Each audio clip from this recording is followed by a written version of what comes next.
안녕하십니까. 여러분과 우리 투자자산 운용사 공부를 함께 하게 된 조중식 세무사라고 합니다. 저하고는 그 1과목이죠. 1과목 금융상품 및 세제 이 부분에서 이제 장이 3개로 구성이 되어 있는데 1장 세제 관련 법규 및 세무 전략 부분에 대해서 같이 공부를 하도록 하겠습니다. 이 부분은 뭐 쉽게 말해서 세법이라고 보시면 돼요. 세법 분야에 대한 그 내용이 들어가 있다라고 보시면 되겠는데 그런데 뭐 우리 공부할 때도 느끼셨고 하시겠지만 사실 분야 자체는 뭐 소득세법, 증권거래세법, 상속세, 증여세법 뭐 이런 여러 가지 세금들 아예 그 범위 자체는 상당히 광범위한데 우리 교재 뭐 페이지를 봐도 그렇고 한 100페이지 정도 수준에서 내용이 설명이 되어 있고요. 그리고 뭐 우리 이 문제집 같은 경우도 마찬가지겠지만 뭐 분량은 더 작겠죠. 페이지 수로는 그런 이제 교재를 봐도 아시겠지만 내용이 상당히 함축이 되어 있어요. 그렇기 때문에 구체적으로 이렇게 막 그 지엽적인 내용까지 들어가려고 하지 마시고 큰 틀에서 사실 상속세 및 증여세 같은 경우 그거 하나만 해도 거의 뭐 몇천 페이지에 달하는 내용으로 학습을 하게 되는 경우도 있는데 그런데 우리는 뭐 여러 가지 세금을 그것도 아주 중요하고 내용이 많은 세금들을 단 한 100페이지 정도로 우리 교재가 요약을 하고 있기 때문에 기본적인 내용들 위주로 접근을 하는 것이 필요하다. 큰 틀 위주로 보는 것이 필요하다라는 내용을 다시 한번 그런 부분을 다시 한번 좀 여러분들 기억하시고 시험에 대비할 수 있었으면 좋겠습니다. 그리고 어쨌든 세법이라는 그 분야 자체가 어느 정도는 암기를 반드시 필요로 하기 때문에 뭐 다른 과목도 마찬가지겠지만 기본적인 이해를 바탕으로 해서 어느 정도의 암기를 반드시 수반해야 된다라는 거 기억을 하시면 좋겠습니다. 그래서 교재 보시면 그 출제 비중도 이렇게 보시면 여러분들 참고로 좀 하시면 되겠고요. 그 다음에 출제 포인트 같은 것들 여러분들이 교재 보시면서 체크하실 수 있으면 되겠습니다. 보시면 국세기본법, 소득세법, 그 다음에 이제 이자소득, 배당소득, 양도소득, 증권거래세법, 기타 금융세제, 그 다음에 이제 마지막 세무전략으로 구분이 되어 있죠. 세무전략은 이제 앞에서 배웠던 내용에다가 그 상속세와 증여세 부분이 이제 가미된 것이다라고 보시면 되겠고요. 상속세, 증여세 같은 경우에는 우리가 따로 상속세, 증여세 규정에 관한 내용은 공부가 지금 설명이 안 되어 있어요. 그 앞부분에서. 그런데 이제 세무 전략 부분에서만 설명이 되는데 기본적인 이론적인 부분은 이제 상증세법에서 규정하는 법 규정에 관련 내용들은 우리 세무 전략 공부하면서 그냥 같이 살펴볼 수밖에 없겠죠. 그래서 이런 세법들, 그러니까 결국 국세기본법과 소득세법, 이자 배당 소득은 결국 소득세법 안에 들어가 있는 거고요. 양도소득도 역시나 소득세법 안에 이제 세부적인 내용의 일부로 보시면 되겠죠. 그래서 국세기본법, 소득세법, 증권거래세법, 그다음에 이제 기타 금융세제, 외국인과 관련된 금융세제 이 정도 거기다 상속세와 증여세 간단한 부분들 아주 기본적인 부분이 추가되어 있다라고 살펴보시면 되겠습니다. 그 정도로 보시면 그 우리 이제 문제집 오늘 봐야 될 부분이 그 핵심 포인트 해설이라고 되어 있는 문제 부분과 이제 뒤에 이제 출제 예상 문제 두 가지로 구분이 되어 있어요. 그래서 핵심 포인트 해설은 말 그대로 조금 더 여러분들이 내용을 이 문제를 통해서 문제를 풀어보고 관련된 내용을 같이 좀 설명이 자세하게 되어 있죠. 그러니까 그 내용들을 같이 정리하는 데 도움이 좀 될 수 있게 구성이 되어 있습니다. 그래서 문제 풀어보시고 문제만 딱 풀고 넘어가지 마시고 밑에 있는 관련된 해설들 여러분들이 같이 정리하시면서 그 부분을 정확히 다지고 넘어가는 그런 시간들이 될 수 있었으면 좋겠습니다. 교재 22페이지로 가겠습니다. 22페이지. 핵심 포인트 해설의 첫 번째 문제. 다음 중 국세기본법상의 규정에 대한 설명으로 적절하지 않은 것은 국세기본법. 국세기본법이라는 게 뭐냐면 뭐 간단하게 우리 공부할 때 이제 뭐 처음 공부하시는 건 아니시겠지만 그 세금이 여러 가지가 있죠. 뭐 법인세, 소득세, 부가가치세, 뭐 상속세, 증여세. 세금이 여러 가지가 있는데 그 국세라고 합니다. 국가에서 걷는 세금. 이 국세는 각 세금마다 별도의 세법을 가지고 있어요. 그래서 법인세는 법인세법, 소득세는 소득세법, 부가가치세는 부가가치세법. 각각의 법에서 해당되는 세금에 대한 규정을 이제 만들어 놓고 있다라고 하는 건데, 근데 그러다 보니까 모든 세금에 동일하게 적용되는 규정도 있을 수 있어요. 소득세든 법인세든 어떤 세금이든 간에 안 걷으면 우리가 이렇게 걷겠다. 그죠? 그리고 만약에 그게 마음에 안 들면 고지서를 받았는데 도저히 나는 이거 인정 못 하겠다. 그럼 어떻게 뭐 행정심판 불복을 해라. 어떻게 소송을 해라. 뭐 이런 내용들. 그거는 꼭 법인세라고 소득세라고 다를 이유는 없거든요. 그죠? 그리고 고지서를 보낼 때는 어떻게 보내라. 뭐 이런 것도 마찬가지고요. 다를 게 없다는 거예요. 그래서 모든 세금, 각각 세금마다 세법이 따로 있지만 모든 세금에 공통적으로 규정되어 있을 수 있는, 규정할 수 있는 공통적으로 규정할 수 있는 그런 내용들만 모아놓은 게 국세기본법이다라고 보시면 되겠어요. 그래서 국세기본법 역시 내용이 사실 이렇게 작진 않은데 간단하게 이제 몇 가지만 이제 소개를 하고 있죠. 우리 교재에서는 맨 앞에 이제 국세기본법으로 시작을 하고 있습니다.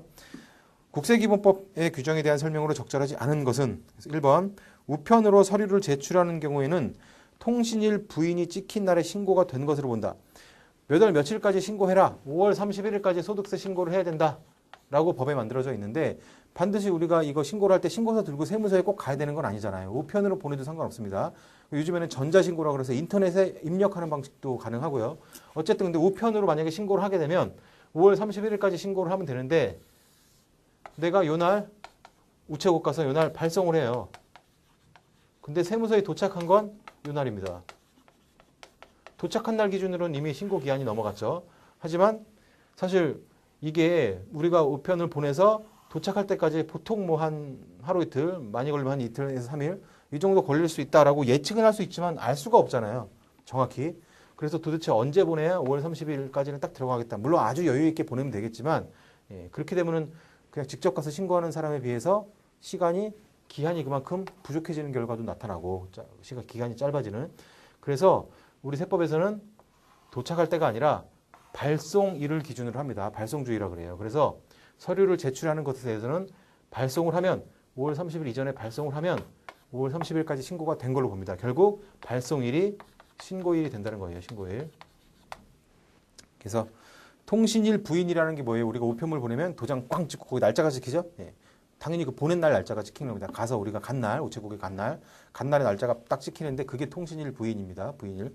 그러니까 그날이 신고가 된 날로 본다. 맞는 말이죠. 1번. 2번. 서류의 송달을 우편으로 할 때는 등기 우편에 해야 된다. 요거는 서류의 제출이었고요. 우리가 하는 겁니다. 서류의 제출은 그래서 뭐라고요? 발신주의라 그래요. 발신주의. 발신주의, 발송주의라고 해도 되고요. 언제 도착하는지 상관없이 발송한 날, 발신한 날, 그날을 기준으로 신고가 있었던 것으로 본다. 근데 지금 나오는 건 서류의 송달입니다. 송달. 서류의 제출은 우리가 제출하는 거예요. 납세자가 제출하는 거고 서류의 송달은 세무서에서 보내주는 걸 얘기해요. 세무서에서 서류를 보내주는 거. 요거는 도달주의에 의한다라는 거. 반대. 이거는 우리가 걔네들이 언제 보내는지 우린 몰라요. 내가 받아봐야 아는 거죠. 그죠? 그렇기 때문에 받은 날을 기준으로 모든 게 판단이 된다라고 보시면 되겠습니다. 근데 일단 2번 서류의 송달을 세무서에서 우리한테 우편물을 보내주는 거예요. 우편으로 할 때는 등기 우편에 의하여야 한다. 예, 그렇죠. 일반 우편으로 하면 그냥 우체통에 그냥 넣어 있는 거예요. 그죠? 우체통에 넣어 있는데 뭐 물론 내가 가서 봐야 되는 의무라고 할까요? 그런 것도 있겠지만 바쁘면 못 볼 수도 있고 뭐 여러 가지 문제가 있을 수도 있잖아요. 근데 세금이라는 게 그 돈이랑 관련된 문제고 그러다 보니까 정확히 그 사람한테 갔는지를 확인할 수가 있어야 되기 때문에 그래서 일반적으로 등기 우편에 의하도록 되어 있습니다. 2번도 맞죠. 3번. 세법에서 규정하는 기한이 공휴일, 토요일이거나 근로자의 날 5월 1일이죠. 이거에 해당하는 때에는 그 전날을 기한으로 한다. 이게 소득세 신고 기한이에요. 소득세 신고 기한 5월 31일. 근데 이날이 토요일이다. 토요일 날 신고하려고 딱 서류 들고 갔더니 세무서가 문을 닫았어요. 안 해요. 할 수가 없지. 하고 싶어도 6월 1일 날 가도 일요일이니까 또 안 돼요. 그래서 6월 2일 요때가 기한이 되는 겁니다. 전날이 아니라 다음 날입니다. 다음 날. 이 경우에는 다음 날이 되는 거죠. 당연히 이 업무하는 날짜가 아니기 때문에 6월 1일도 역시. 그래서 3번이 틀렸네요. 4번 서류의 요지를 공고해서 송달하는 공시송달의 경우에는 공고한 날로부터 14일이 경과함으로써 서류가 송달된 것으로 본다. 공시송달 이게 이제 우편송달입니다. 우리가 우편물로 해서 받는 거 우편송달인데 공시송달이라고 해서 우편물을 보냈는데 아무도 없고 자꾸 반송이 돼요. 반송되고 도저히 뭐 어떻게 보낼 방법이 없다. 그렇다고 뭐 안 할 수는 없고 그런 경우에는 세무서 앞에 그 게시판에다 그냥 공고문 딱 붙입니다.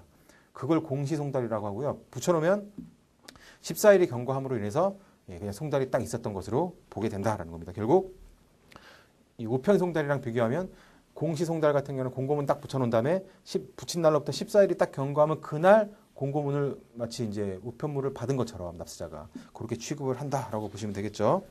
그래서 1번은 답이 3번이 되겠습니다. 그래서 기간과 기한 정하는 거 밑에 이제 핵심 포인트 해설이 나와 있죠. 기간, 기한 어떻게 판단하는지, 그리고 서류 송달하는 방식이 교부 송달 직접 주는 거예요. 직접 주는 거. 우편 송달, 우편물 보내는 거. 그다음에 전자 송달은 이메일로 오는 거 얘기합니다. 이메일로 오거나 아니면 우리 홈택스라고 해서 우리가 다 회원 가입을 할 수가 있거든요. 홈택스에 들어가면 쪽지함 같은데 쪽지가 와 있습니다. 그건 이제 그런 게 전자 송달이 되겠고요. 우리 방금 봤던 공시 송달. 요 네 가지로 구분해서 어떻게 송달의 효력이 있는지 여러분들 정리를 하시면 되겠습니다. 다음 페이지 가셔가지고 2번 납세 의무의 성립식인데 요거는 좀 단순 암기 부분이라고 볼 수 있겠죠. 납세 의무가 성립되는 시기가 언제냐.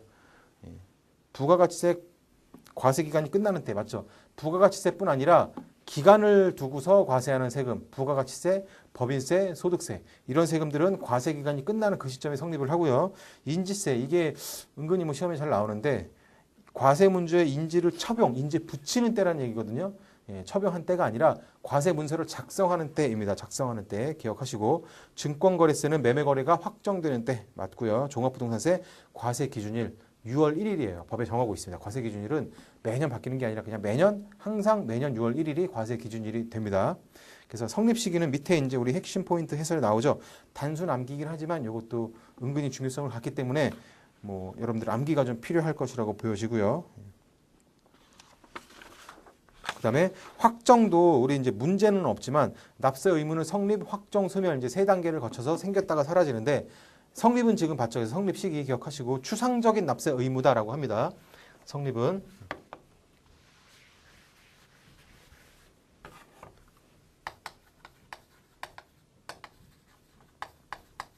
성립했다 확정되고 이제 소멸돼서 없어지는 과정을 거치는데 성립은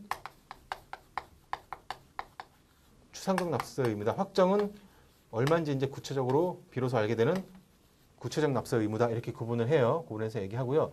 성립 같은 경우에는 성립 시기 언제 어떤 세금은 언제 성립되는지 성립 시기를 좀 기억하는 게 필요하고요. 확정 같은 경우에는 확정의 방식 세 가지가 나옵니다. 세 가지가 나오는데 그 세 가지에 해당하는 해당 세목, 어떤 세목이 어떤 방식으로 확정되는지를 기억하는 게 필요해요. 그래서 그 우리 교재 23쪽 맨 밑에 확정에서 1, 2, 3 세 가지가 나오죠. 신고 확정, 부과 확정, 자동 확정 세 가지가 결국 확정 방식이고요. 각각에 해당하는 세금이 나옵니다. 그죠?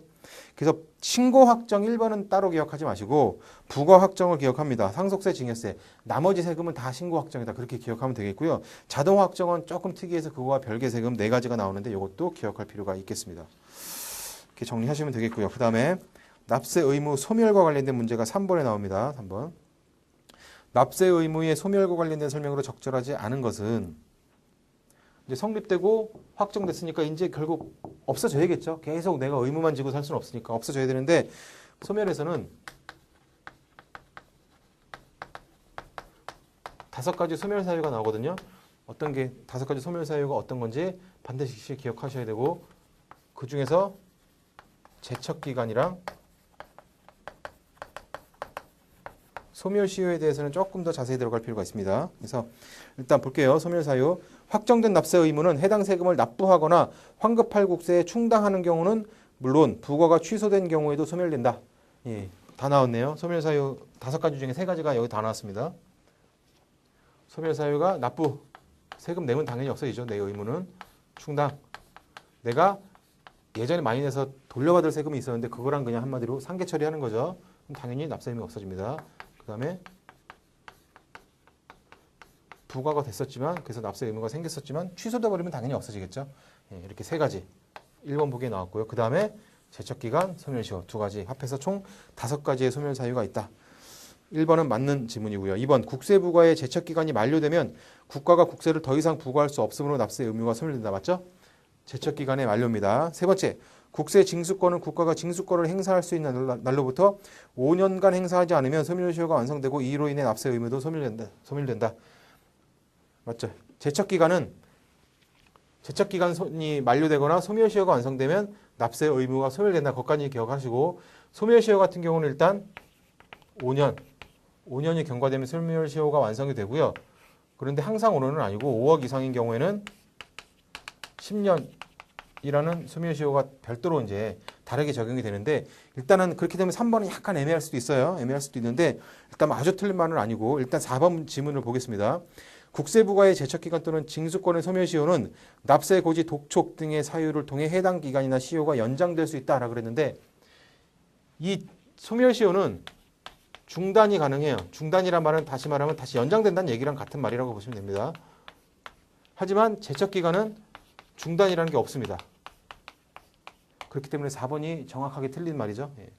답이 4번이 되겠습니다. 그래서 소멸사유 5가지 기억하시고 이 기간, 제척기간하고 소멸시효는 어쨌든 일정 기간이 지나야 납세 의무가 소멸된다라는 건데 소멸시효는 5년, 그런데 5억 원 이상의 곡세는 10년 같이 정리하시고 제척기간은 세목에 따라 그리고 일정 어떤 사유에 따라 달라지는데 거기 우리 핵심 포인트 해설에 정리가 되어 있죠. 예. 괄호 2번에 그래서 제척기간이 어떤 경우에 어떤 세금에 대해서 어떤 경우에 뭐 5년이냐 7년이냐 10년이냐 15년이냐 기억을 하셔야겠죠. 그 다음에 소멸시효 같은 경우에 마지막에 중단이라는 게 있다. 그래서 5년이 지나면 더 이상 못 걷는데 5년 지나기 이틀밖에 안 남았는데 우리 중단 사유 첫 번째 거 납세 고지라는 게 있습니다. 납세 고지를 딱 하게 되면 여태까지 진행됐던 4년 363일은 없어져요. 그때부터 다시 5년이 가야 된다는 문제가 생긴다는 거죠. 제척기간 그런 거 없습니다. 그런 차이점이 있다. 그 다음에 4번 문제 보겠습니다. 당초의 과세표준과 세액의 신고 내용 중 오류나 정정 사유가 있을 때 이를 정정하는 절차로서 세법상 규정되어 있는 제도에 대한 설명으로 적절하지 않은 것은